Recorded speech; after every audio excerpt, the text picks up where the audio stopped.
આજે વાત કરવી છે ચરોતરની હરિયાળી ધરતીની, એટલે કે મધ્ય ગુજરાતમાં આવતી આણંદ લોકસભા બેઠકની. નમસ્કાર, આપ જોઈ રહ્યા છો સંદેશ ન્યૂઝ અને આપની સાથે હું રિપોર્ટર ગાડીવાળી એટલે કે ભાવિની ડબગર. અને આજે પહોંચી ગઈશું આણંદ લોકસભા બેઠક પર, જ્યાં ભાજપે ફરી એકવાર મિતેશ પટેલને રિપીટ કર્યા છે, તો બીજી બાજુ કોંગ્રેસે દિગ્ગજ નેતા એટલે કે અમિત ચાવડાને આ બેઠક પરથી મેદાને ઉતાર્યા છે. ચલો હવે આણંદની જનતા વચ્ચે જઈએ અને એમને પૂછીએ કે આણંદમાં ખરેખર જે કામના દાવા કરવામાં આવ્યા છે એ થયા છે કે નથી થયા, સાંસદ કોણ હતું, કોણ બની શકે છે, આ બધી જ વાતો જનતા વચ્ચે જઈને જ કરીએ. આણંદના છો? હા. ચલો આણંદની વાત કરવી થોડી. આણંદ પહેલાં જેવું જ છે કે કંઈ બદલાયું? એવું ને એવું જ છે, કોઈ ફરક નહીં. કંઈ ડેવલપમેન્ટના કોઈ કામ થયા? વિદ્યાનગરમાં ડેવલપમેન્ટ એની એ જ કોલેજ ને એની એ જ સ્કૂલ મેડમ, એનું એ જ છે, કશું મને તો નવું નહીં લાગતું. ક્યારે નેતાઓને પ્રચાર કરતા જોયા? ઇલેક્શનના ટાઈમે. અચ્છા, ઇલેક્શન પછી જોયા ક્યારે નેતાઓ? નહીં. એટલે ઇલેક્શન હોય ત્યારે આવે પછી બસ પછી ક્યારેય નહીં. કામ ધંધા શું કરે? બેગની શોપ છે મેન બાજુમાં જ. ચાલે છે બરાબર? પહેલાં જેવું નહીં, ધીરે ધીરે ઓછું થવા લાગ્યું એમ. શેના કારણે ઓછું એવું લાગે? ઓનલાઈન અને મોલ ને આ બધું ચાલુ થઈ ગયું છે ને બેન, એટલા માટે, બીજું કંઈ નહીં. લોકો અહીંયા પાણીપુરી ખાય છે, મસ્ત પાણીપુરી મજા લઈ રહ્યા છે. અને ક્યાંથી આવ્યા છો? તારાપુર. અચ્છા, તારાપુરથી અહીંયા શેના માટે? હા, છોકરાને એડમિશન માટે અમારા. અચ્છા, તારાપુરમાં સ્કૂલ નથી સારી? છે ને સ્કૂલો, પણ 11-12 માટે અહીંયા આવ્યા છે. એટલે અહીંયા વધારે સારું શિક્ષણ છે? શિક્ષણનું આણંદ વિદ્યાનગર વખણાય છે ને શિક્ષણ માટે. તો ફીસ પોસાય છે ને? ફીસ તો પછી એડજસ્ટમેન્ટ કરવાનું જ હોય ને, પછી એ તો મૂકવાના છે તો પછી એડજસ્ટમેન્ટ કરવું પડે ને. એટલે ફી વધારે છે કે બરાબર?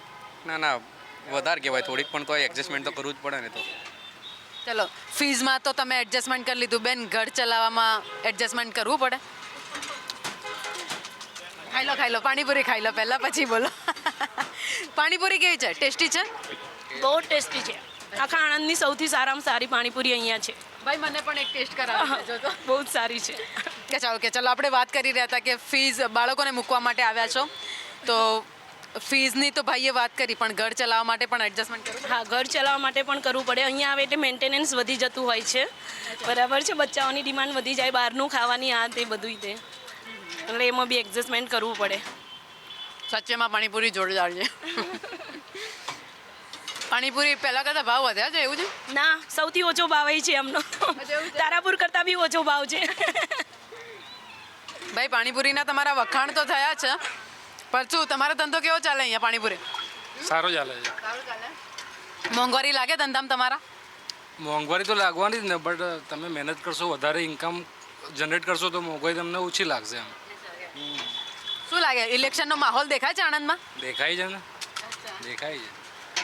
આટલા છેલ્લા ઘણા સમયથી તમારે અહીંયા શોપ છે, દુકાન છે, તો આણંદને બદલાતા તમે પણ જોયું હશે. જોયું છે, બદલાયું છે આણંદ, અને હજુ બદલાશે. શું લાગે છે આ વખતે કોણ બાજી મારશે? મિતેશભાઈ જ, બીજેપી કન્ફર્મ જ છે. કેમ મિતેશભાઈ? કામ દેખાય છે ને, કોરોનામાં કામ જોયું ને તમે એમનું, એના પછી બી સતત આણંદમાંથી દોડતા રહે છે, તો દેખાશે. મિતેશભાઈનું કામ દેખાયું છે એટલે મિતેશભાઈ જીતશે. તો કોંગ્રેસમાંથી તો આ વખતે અમિત ચાવડા છે, તો અમિત ચાવડા એવું કહે છે મિતેશભાઈ કાંઈ કર્યું જ નથી. વિરોધ પક્ષનું તો કામ જ છે ને વિરોધ કરવાનું.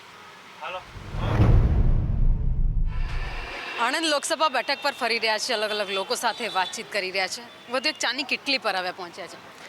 ક્યાં રહેવાનું તમારે? વિદ્યાનગર. વિદ્યાનગરમાં જ રહેવાનું. વિદ્યાનગરમાં કોઈ ફેરફાર લાગે જ પહેલાં કરતાં ઘણો ફેરફાર લાગે. શું નવું કંઈ બન્યું? ટ્રાફિક બહુ છે. ટ્રાફિક બહુ છે, સમસ્યા છે ટ્રાફિકની એમ ને? સમસ્યા છે. કોઈ નવા રોડ બન્યા અહીંયા? ના, બહુ નથી બની, એટલે બધું જોઈવાની. સ્વચ્છતા માટે કંઈ કામ થયા છે? કશું નહીં. ચાલો, એમણે કીધું કે સ્વચ્છતા માટે તો મને દેખાય છે કે રસ્તાઓ જો તમને જ્યાં હોય ઘણી બધી જગ્યાએ ગંદકી જોવા મળી રહી છે. વલ્લભ વિદ્યાનગર જે યુનિવર્સિટી માટે ફેમસ છે, દૂર દૂરથી અહીંયા વિદ્યાર્થીઓ અભ્યાસ માટે અહીંયા આવતા હોય છે. બીજા લોકો સાથે વાતચીત. ક્યાંથી આવો ભાઈ? ક્યાંથી આવે છે? 3PM cake studio. અહીંયા શું કરે છે, કામ કે પછી સ્ટડી? काम કરે. શું કામ કરે? केक का काम. केक का काम करते हो? कहाँ से हो आप? यूपी से। अच्छा, यूपी से आए हो काम करने के लिए। अच्छा, तो यूपी में काम नहीं मिलता? मिलता है ना, पर यहाँ पे सीखने के लिए आए हैं। यहाँ पे भाई लोग रहते हैं, वहाँ पे आ गए। कैसा लगा गुजरात? अच्छा लगा। यूपी पहले से बदला है कि वैसा ही है? नहीं बदला है ना, बहुत सब बदला है। योगी सरकार कैसा काम कर रही अच्छा काम कर रहे हैं। है? और गुजरात में कैसा लगा हर चीज़? सब कुछ ठीक ही लग रहा है, अच्छा ही है। ચાલો, બહારથી પણ લોકો અહીંયા આવ્યા છે કે કહી રહ્યા છે ગુજરાત પહેલા કરતાં થોડું બદલાયેલું લાગે છે. અચ્છા, મત આપવા જાઓ છો? હા, શું વિચારી? જે યોગ્ય લાગે ને આપવાનો. વલ્લભ વિદ્યાનગરમાં કેટલા ટાઈમથી છે ચાની કેટલી? 17 વર્ષથી અચ્છા, 17 વર્ષથી અહીંયા છો તો 17 વર્ષમાં તો બધું ઘણું બદલાઈ ગયું હશે. ઘણું બધું બદલાઈ ગયું. તો 17 વર્ષથી શું બદલાયું? તમે શું જોયું? રસ્તાઓમાં ચેન્જ થયા, થોડું ઘણું બધું બદલાઈ ગયું એમ. આ વખતે ચૂંટણી કોણ લડે ખબર છે લોકસભાની? હા, મિતેશભાઈ પટેલ, અને કોંગ્રેસમાંથી? ચાવડા, અમિતભાઈ ચાવડા. આ વખતે બે વચ્ચે ટક્કર બરાબર થવાની? હા, કોણ બાજી મારી જાય એવું લાગે? હવે એ તો હવે મિતેશભાઈ છે. કેમ મિતેશ? ઉપર મોદી સાહેબ બેઠા છે તો ફરી. કેટલા ટાઈમથી આણંદમાં રહેવાનું? જન્મથી જ આણંદમાં જ રહીએ છીએ, 30 વર્ષ. અચ્છા, 30 વર્ષથી આણંદમાં છો. આણંદમાં શું નવું જોયું તમે અત્યાર સુધી? આણંદને બદલતા તો બહુ જોયું છે, લાઈક રોડ, રસ્તા, જગ્યાઓ, પછી સિટીઝમાં ઇન્ફ્રાસ્ટ્રક્ચર, બધું બહુ ઘણું ખરું બદલાયું છે. ફેક્ટરી નવી આવી, નવા રોજગારી મળે એવી વસ્તુઓ મળી? રોજગાર તો છે, લાઈક જીઆઈડીસી છે, પોતાનું અહીંયા આગળ ઇન્ફ્રાસ્ટ્રક્ચર છે, આજુબાજુ જ્યાં આગળ તમને કંઈકનું કંઈક જોબ છે કરવા માટે, તો બધી બહુ જોબો છે આજુબાજુ, એટલે છે રોજગાર. તમે કામ શું કરો છો? હું જાતે હ્યુમન રિસોર્સ એચઆરમાં છું, રોબોટ્સ બનાવીએ છીએ. અચ્છા, ઓકે, ચલો, કે તમે કહ્યું કે રોબોટ્સ બનાવો છો, ટેકનોલોજી તરફ આગળ વધી રહ્યા છો, તો ટેકનોલોજીની વાત કરીએ. ચલો, ટેકનોલોજી હજુ પણ દેશમાં આગળ વધે એ માટે લાગે છે કે સરકારે હજુ પણ લોકોને થોડીક એવી મદદ કરવી જોઈએ જેથી કરીને વધુ આગળ વધી શકે આજનો યુવા વર્ગ? એટલે આજનો યુવા વર્ગ કોઈ સાથે ફોન નથી એવું તો છે નહીં, રાઈટ? એટલે એમાંથી જોવા જાણવાવાળું પોઝિટિવ લઈએ તો પોઝિટિવ શીખવા માટે ઘણું બધું છે, અને એક સ્ટેન્ડ સુધી પહોંચવા માટે પણ ઘણું ખરું છે. એવું નથી કે નથી, પણ આપણે શીખીશું તો આપણે દેશને કે સરકારને શીખવાડીશું કે આ નીડ છે, તો એ નીડ પ્રમાણે આપણે આગળ વધી શકાય. દેશમાં કેવી સરકાર હોવી જોઈએ? આ ખોટી નથી, એટલે લાઈક કે કેવું ડિજિટલાઇઝેશન છે, ગ્લોબલાઇઝેશન છે, જે આપણને કનેક્ટ કરે છે ગ્રાઉન્ડ લેવલથી લઈને ઉપર સુધી, તો આપણે શું જોવા, શીખવા, જાણવા મળી રહ્યું છે એ ખોટું નથી, પણ આપણે એને કેટલું પોઝિટિવલી લઈએ અને કેટલું ઇમ્પ્રોવાઇઝ કરીને આપણે વર્તીએ એ પણ એક વિચારવાની વસ્તુ છે. મત આપવા જશો, શું વિચારી? ફ્યુચર. ફ્યુચર આઈ મીન એ નાનો વર્ડ છે, પણ ફ્યુચર એટલે ઘણું ખરું ફ્યુચર, લાઈક આપણું પોતાનું અપકમિંગ ઇન્ડિયાનું, અપકમિંગ ગુજરાતનું, આપણા નેક્સ્ટ જનરેશનનું, એ વિચારીને. મત આપવો સૌનો અધિકાર છે, મત આપવા ચોક્કસ જવું જ જોઈએ, લોકો પણ અપીલ કરી રહ્યા છે, બટ હા, આપણું ફ્યુચર પણ ચોક્કસ જવું જોઈએ. ગામડાના લોકોના ખાસ વિચારો શું છે આવનારી સરકારને લઈને? આ સાથે જ છેવાડાના ગામડાઓના વિકાસની વાત તો હંમેશા થાય છે, પણ ખરેખર કામ થયા છે? ચલો, એમની સાથે વાતચીત કરીએ. કેટલા વર્ષથી રહો છો અહીંયા બા? અમે ઓય વર્ષથી રહીએ. વર્ષોથી અહીંયા જ રહેવાનું? તો પાકા મકાન બન્યા છે? ના, નહીં બને. નહીં બન્યા. તો ક્યારે રજૂઆત કરી, કીધું ક્યારે? નહીં કરે, કાચા ઘેર કરાયેલા. કાચા છે ને? કાચા. તેલ પાણી બધું મોંઘું પડે છે, આવે છે? મોંઘું જ પડે ને તા, મહેનત કરીને જીવવાનું. મહેનત કરીને જીવવું પડે. તા શું કરે તમારા ઘરવાળા? કલર કામ કલર કામ કરે છે. તો પૈસા મળે, ઘર ચાલી જાય એટલા પૈસા આવે છે? ચાલી જાય એટલા તો ના જાવ, પણ ચલાવવું જ પડે ને, શું કરવા? છોકરાઓને સ્કૂલમાં ભણાવવા મોંઘા પડે? હા, મોંઘા પડે ને. ચાર છોકરા સ્કૂલમાં ભણાવવાના. સરકારની ઘણી બધી સ્કીમો છે, અહીંયા લાભ મળે છે યોજનાઓના? હમણાં તો બેન કશું મળ્યો નહીં અત્યારે સુધી. ક્યારે રજૂઆત કરી છે? ના, અમે તો કશી રજૂઆત કરતો નહીં. આપણું કોઈ હોભરાને શું રજૂઆત કરવાની? તો ચલો મુલાકાત કરીએ અમિત ચાવડા સાથે. શું છે કોંગ્રેસની સ્થિતિ? આ સાથે જ કેવી રીતે મિતેશ પટેલને આ બેઠક પરથી હરાવવાનું પ્લાનિંગ કરી રહ્યા છે તેમની પાસેથી જ જાણીએ. અમિતભાઈ, કોંગ્રેસના દિગ્ગજ નેતાઓ જેમણે આ વખતે ચૂંટણી લડવાની ના પાડી દીધી, પૂર્વ પ્રદેશ પ્રમુખની વાત કરી લો, ભરતસિંહ સોલંકી હોય કે પછી જગદીશ ઠાકોર, પરંતુ એક એવો ચહેરો પૂર્વ પ્રદેશ પ્રમુખ અમિત ચાવડા ચૂંટણી જંગમાં ઉતર્યા છે, એના માટે કેટલી હિંમત કરવી પડી પહેલાં તો? ને અમિત ચાવડા તો પહેલેથી જ કાર્યકર રહ્યો છે, કાર્યકર છે ને આવનારા દિવસોમાં પણ કાર્યકર રહેવાનો છે. એટલે પક્ષની વિચારધારા માટે જ્યારે જે પણ લેવલ પર લડાઈ લડવાની હોય, જે પણ પરિસ્થિતિ હોય, પણ લોકો વચ્ચે વર્ષોથી કામ કર્યું છે, લોકોનો વિશ્વાસ કેળવ્યો છે, ત્યારે આવનારા દિવસોમાં પણ પક્ષ જે પણ આદેશ આપે એ મુજબ અમિત ચાવડા તૈયાર જ હોય છે. આ વખતે પક્ષે આદેશ આપ્યો કે કોંગ્રેસના ઉમેદવાર તરીકે આણંદ લોકસભાથી લડો. આમ તો વિધાનસભામાં સભ્ય ચૂંટાયેલો જ છું, વિપક્ષનો નેતા પણ છું, પણ જ્યારે પક્ષનો આદેશ હોય કે આણંદ જિલ્લાની પ્રજા માટે એક એવો પ્રતિનિધિ જોઈએ કે જે પ્રજાના પ્રશ્નોને વાચા આપે, કોઈનાથી દબાણમાં કે કોઈના પ્રભાવમાં આવીને રાજનીતિ કરે કે એના બદલે ખુલ્લા મને આણંદ જિલ્લાના પ્રશ્નોને ઉઠાવે એવો પ્રતિનિધિ પ્રજા ઝંખે છે. અને પક્ષનો આદેશ થયો તો તમારી વચ્ચે ઉમેદવાર તરીકે હાજર છીએ. ચલો, તમે અમારી વચ્ચે તો સવારીમાં જોડાઈને હાજર થઈ ગયા છો, પણ વાત જગદીશ ઠાકોરની પણ ચાલતી હતી ને ભરતસિંહ સોલંકીની પણ ચાલતી હતી, પણ એમણે તો સ્પષ્ટ ના પાડી દીધી ચૂંટણી લડવાની. કે ભરતભાઈ સોલંકીને એઆઈસીસી તરફથી જમ્મુ કાશ્મીરના પ્રભારી બનાવ્યા છે અને ત્યાંની એમની પાસે જવાબદારી પણ ખૂબ મોટી છે. એટલે એવા સંજોગોમાં પાર્ટીએ નક્કી કર્યું કે ભાઈ એઆઈસીસીના જે પ્રભારી છે એમને ત્યાં પ્રભાર ક્ષેત્રમાં વધારે સમય આપવો પડે, અને એના કારણે એમણે અહીંયાથી ચૂંટણી લડવા માટે ના પાડી.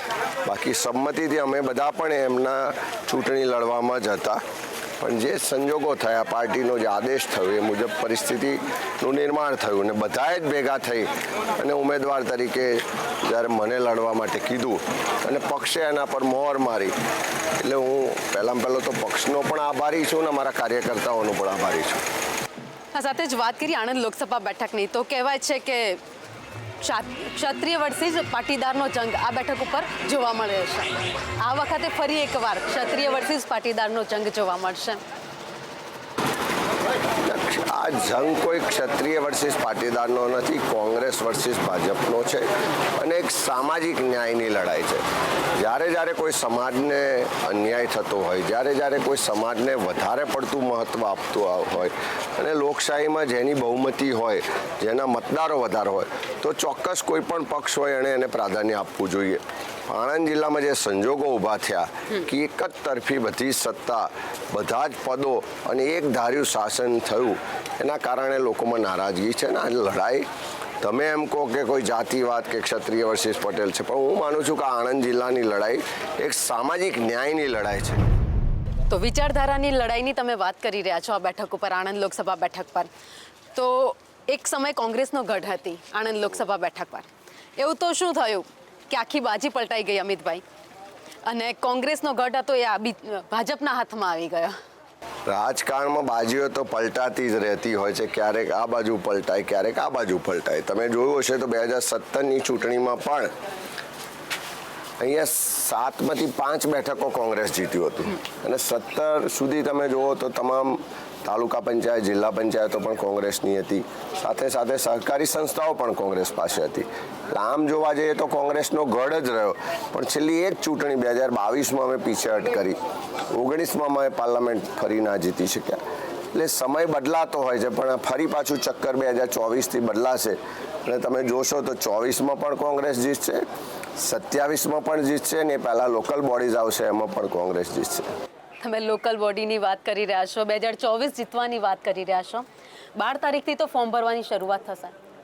કોંગ્રેસે હજુ લોકસભાની પણ બેઠકના ઉમેદવાર કેટલાક બાકી છે, પેટા ચૂંટણીના ઉમેદવાર પણ હજુ જાહેર નથી કરી શકી. એટલો કોઈ સક્ષમ ચહેરો નથી, એટલા માટે અટક્યું છે અને એટલા જ માટે ભાજપથી કદાચ કોંગ્રેસ પાછળ પડી રહી છે. અમારે જાહેરાત કરીને બદલવા તો નથી પડતા. અમારી સ્ટ્રેટેજીના ભાગરૂપે અમે કેટલીક બેઠકો રોકી છે. જે ઉમેદવારોને ચૂંટણી લડવાનું છે એમને કહેવી પણ દેવામાં આવી છે. ઘણા બધી જગ્યાએ પાર્ટી ખુદ પણ જવાબદારી લે છે. એટલે એવા સંજોગોમાં ઉમેદવારની જાહેરાત વહેલી થાય કે મોડી થાય એ પાર્ટીની સ્ટ્રેટેજીનો ભાગ હોય છે. હજુ ઓફિશિયલ જાહેરનામું જ 12 તારીખે આવવાનું છે. તો એ પહેલાં હું માનું છું કે જાહેરાત પણ થઈ જશે ને જ્યાં નક્કી છે એવા લોકોને કહેવામાં પણ આવે. કોંગ્રેસ એક થઈને લડવાની વાત કરી રહ્યા છો લોકસભા ચૂંટણીમાં, પણ કોંગ્રેસ તો સાવ તૂટી રહી છે. કોંગ્રેસના દિગ્ગજ નેતાઓ CJ ચાવડાની વાત કરો કે ઘણું જ લિસ્ટ લાંબુ છે, નામ લઉં એટલા ઓછા છે કોંગ્રેસના, તેમ છતાં પણ કોંગ્રેસના પેટનું જાણે કે પાણી ન હલતું હોય ને એ રીતની પરિસ્થિતિ છે અમિતભાઈ અત્યારે. કોંગ્રેસની સ્થાપના 1885થી થઈ. આજ દિન સુધી કોંગ્રેસે અનેક ઉતાર ચઢાવ જોયા છે. આ દેશની આઝાદીની લડાઈમાં પણ એનું મોટું યોગદાન રહ્યું. દેશ આઝાદ થયો જ્યાં ટાંકણી પણ નથી બનતી એનાથી વિશ્વની મહાસત્તા બનાવવા સુધી યોગદાન. એટલે કેટલાક લોકો આવે જાય એનાથી કોંગ્રેસની વિચારધારાને કોઈ ફરક નથી પડતો. કોંગ્રેસની જે તાકાત છે કોંગ્રેસના કાર્યકરો છે. 2017માં પણ તમે જોયું હશે કે એ વખતે અનેક ધારાસભ્યો પાર્ટી છોડીને ગયા, પણ જ્યારે ચૂંટણી આવી તેમાંથી મોટે ભાગના લોકો હારી ગયા અને બધી જ જગ્યાએ કોંગ્રેસના કાર્યકરોએ ફરી પાછી કોંગ્રેસની સીટ જીતાડી, નવા વ્યક્તિને જીતાડ્યો. આ વખતે પણ જે પાર્ટી છોડીને ગયા છે એની પણ ફેસલો પ્રજા કરશે. હું એટલું ચોક્કસ માનું છું કે કોઈ નેતાના જવાથી કે પાર્ટી તૂટી જાય છે એવું તમારું જે પરસેપ્શન છે બિલકુલ ખોટું છે. અમિતભાઈ, ચા સાથે માહોલ ચૂંટણીનો પણ ગરમાયેલો છે ઘણો બધો. ભાજપની વાત હોય કે કોંગ્રેસની વાત હોય, અને કોંગ્રેસમાં પણ કંઈક સ્થિતિ એવી જ છે. ડર છે કે ચા પણ ગરમ છે, માહોલ પણ ગરમ છે, ચા પણ મીઠી છે ને આવનારા સમયમાં કોંગ્રેસનું મોઢું પણ મીઠું થશે. અચ્છા, કોંગ્રેસનું મોઢું મીઠું તો આણંદની ચા કોફી મીઠી લાગે છે. એ તો હું પરિણામ પછી કહીશ. વાત આપણે કોંગ્રેસની કરી રહ્યા છીએ. કોંગ્રેસની જે સ્થિતિ છે એના પ્રમાણે આ વખતે ક્યાંક ટક્કર કાંટાની પણ રહેશે, ક્યાંક પરિસ્થિતિ એવી પણ જોવા મળશે કે કોંગ્રેસે ઘણી મહેનત કરવી પડશે. જો કોઈ પણ ચૂંટણી હોય છે ક્યારેય આસાન હોતી નથી, અને જ્યાં સુધી મતદાન પૂરું ના થાય અને પરિણામ ના આવે ત્યાં સુધી એ ચૂંટણી લડાતી હોય. આ લડાઈનું મેદાન છે, ક્યારેય કોઈને કમજોર સમજવા ના જોઈએ. બધા જ પોતપોતાની રણનીતિથી પોતાના જે પણ હથિયારો છે, જે પણ રિસોર્સિસ છે એ બધું જ લડકાવતા હોય. અને અમને ખબર જ છે કે સામે સત્તા છે, સંપત્તિ છે, પણ અમે એક વિચારધારા લઈને નીકળ્યા છે જેને આ વિસ્તારના લોકોએ હંમેશા સમર્થન કર્યું છે. બાકી આ જ સત્તા, આ જ સંપત્તિ, આ જ નરેન્દ્રભાઈ, આ જ અમિતભાઈ શાહ સામે 2004થી હું તો ચૂંટણી લડ્યો છું.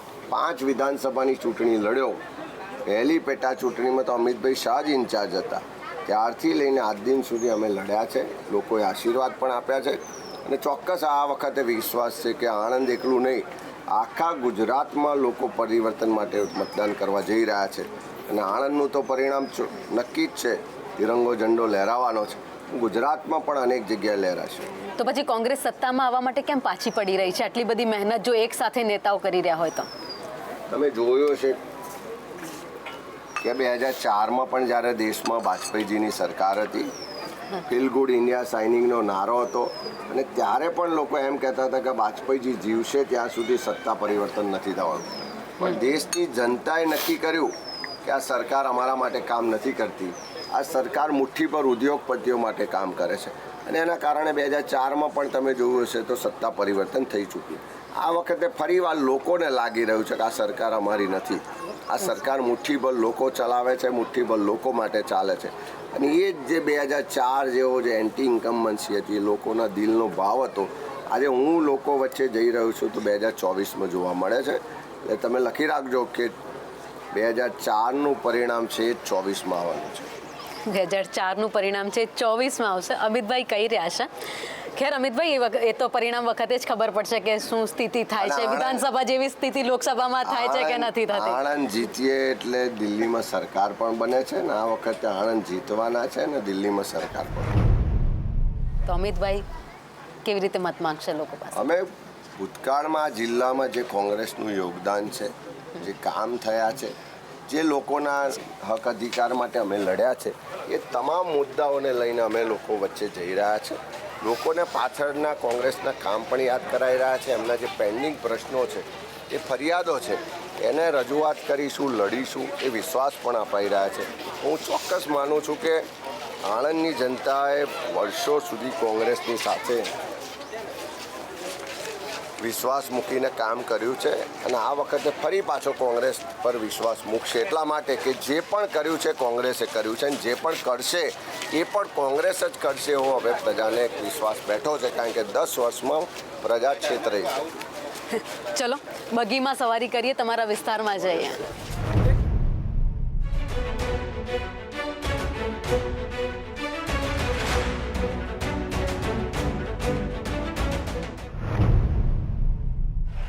અમિતભાઈ, થોડા સમય પહેલાં જ સોનિયા ગાંધી, રાહુલ ગાંધી અને મલ્લિકાર્જુન ખડગે એક પત્રકાર પરિષદ કરી હતી અને તેમાં એમણે કહ્યું હતું કે અમારા અનેક અકાઉન્ટ સીલ કરી દેવામાં આવ્યું છે, જેના કારણે ચૂંટણી ખર્ચ અમારે ક્યાંથી કાઢવો એ પણ સવાલ થઈ ગયો છે.